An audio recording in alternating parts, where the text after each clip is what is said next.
Okay. Maybe I'm losing. Okay. You might remember our last video, which was on the double barrel shotgun Busby's Toys, and also it had a little problem at the last time. But I'm gonna show you the strong arm, which is probably gonna work.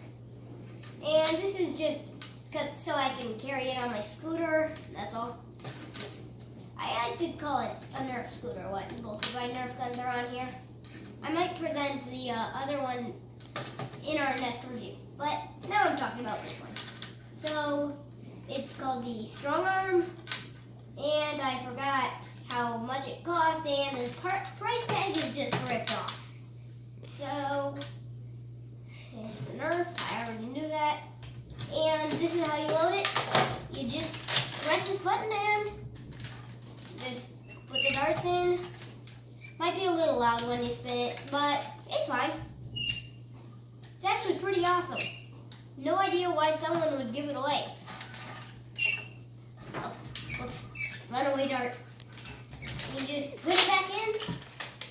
Close his back. And it's actually a pretty powerful gun. So this is why you don't shoot people and everything. But maybe my first review will be on my rival. I don't know. Okay.